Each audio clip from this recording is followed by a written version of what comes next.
Guys, അപ്പോൾ ഞാനിന്ന് വന്നിരിക്കുന്നത് ഒരു മൈൻഡ് റീഡിങ്ങുമായിട്ടാണ്. അപ്പോൾ ഞാൻ ഇവിടെ ഒരു നമ്പർ എഴുതുവാണ്. അപ്പോൾ ഞാൻ ആ നമ്പർ ഇവിടെ വെച്ചു. ഇനി ഞാൻ പറയാൻ പോകുന്നത് നിങ്ങൾ ശ്രദ്ധിച്ച് കേൾക്കുവാണ്. നിങ്ങൾക്ക് ആ നമ്പർ സുഖമായി കണ്ടുപിടിക്കാം. പറയട്ടെ.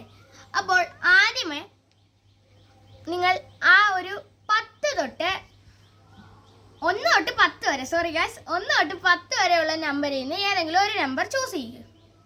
ചൂസ് ചെയ്തല്ലോ, അത് 6നെ 6 കൊണ്ട് പ്ലസ് ചെയ്തോ ഗൈസ്. ഇനി അതിനെ 3 കൊണ്ട് മൈനസ് ചെയ്തല്ലോ അല്ലേ? ഭയങ്കര സിമ്പിളാണ്. ഇനി അതിനെ നിങ്ങൾ ആദ്യമേ ചിന്തിച്ച നമ്പറില്ലേ, ഫസ്റ്റ് ഞാൻ പറഞ്ഞ നമ്പർ 1 to 10 ചെയ്യുന്നത്, ആ നമ്പറുമായിട്ട് മൈനസ് ചെയ്തല്ലോ അല്ലേ? അപ്പോൾ ആ കിട്ടിയ നമ്പർ ഞാൻ പറയട്ടെ, അത് 3 അല്ലേ? അപ്പോൾ ലൈക്ക്, ഷെയർ ആൻഡ് സബ്സ്ക്രൈബ്.